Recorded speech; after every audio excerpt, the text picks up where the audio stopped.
Okay guys, and today we are continuing our list of top 10 Dior fragrances. This will be numbers 5 to 1 respectively.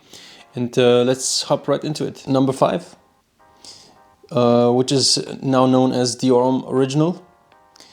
Used to be Dior Homme, just Dior Homme, which is this now.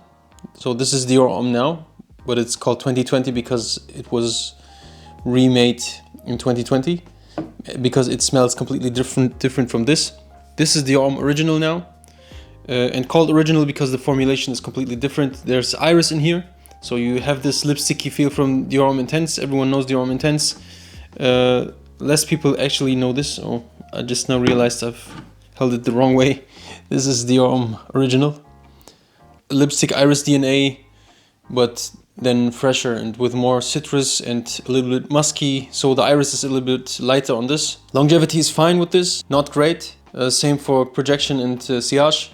It used to be better, I've heard, but I'm not sure. I've never tested the older batches or the original batches. I used to own a silver stem version, which again smelled more floral and actually different from this. I still enjoy this one very much. This is a gorgeous fragrance in my opinion and still underrated. Kind of overshadowed by Dior Homme Intense for one, and secondly overshadowed by Dior Homme 2020, which is of course more mass appealing because there's no iris in there. Still one of the greatest in my opinion.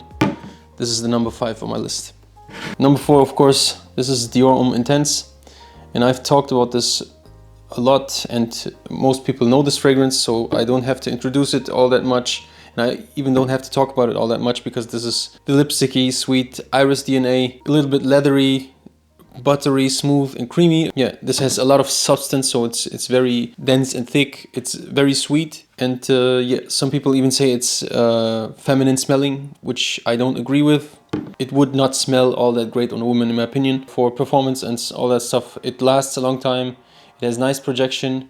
It's all weather except high heat, I would say.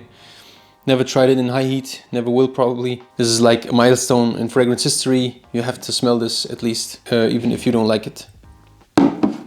Okay guys, next up we have number 3, which is yet another fragrance I don't own. And it's a fragrance I've tested numerous times and I even had in my collection for at one point. I will get it back at some point, I don't know when. It's a very gorgeous fragrance. It's Dior Sauvage Elixir. Specifically Elixir. I own a couple Sauvages, but I enjoy Elixir the most. I think it's one of the best designer fragrances released in the last couple of years. Sauvage, but then with licorice, more lavender, it's sweeter, it's more spicy. You could also say it's a little oriental leaning. It's a beast mode fragrance, it lasts all day, it projects like crazy. You only need a few sprays with it. And it's all weather appropriate in my opinion, except for, again, very high heat summer days. I would not rock it in very high heat, but if you do, more power to you. That was number 3, so basically on the list, but not in my collection, Sauvage Elixir on number 3. On number 2 we have Dior Homme Parfum. This is the classiest of the Homme line, basically. Dior Homme Intense, but then darker, even deeper iris, less freshness, so it's the darkest of all of them.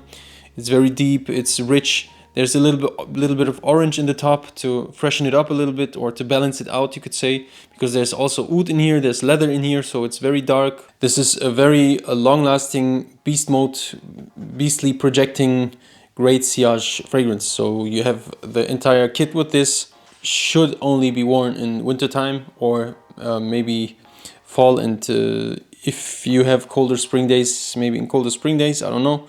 I wouldn't wear this in summer days, I wouldn't wear this in high heat days because it's so dark. It's dense and thick and leathery and oudy, the most oriental smelling Dior Homme. So if you would go by freshness, just to show it again, so this is basically you could say from very fresh and citrusy to all the way dark and sweet and leathery. So this is darker than this, this is darker than this, and then this is a little bit darker than this.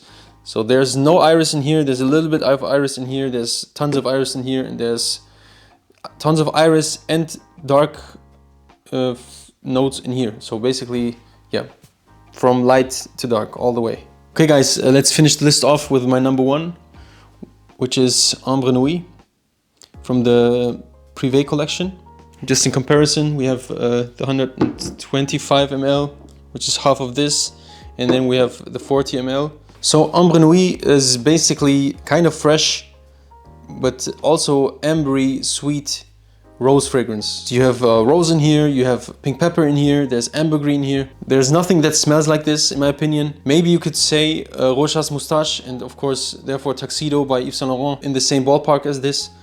And I enjoy both of these fragrances a lot, but this one stands out to me. And also there's a Xerjoff fragrance, which is 40 knots, which does essentially this thing, but then in a marine with a little bit saltiness type of vibe. So 40 knots is great, but this one, in my opinion, is better. So yeah, this is Ambre Nuit, and that was my top 10 list. And I hope you guys enjoyed this video, and I hope you enjoyed the previous video, and I hope you will enjoy the next video. Stay fresh, stay clean, stay good smelling, and I hope to see you in the next one. Have a good one, guys. Bye bye.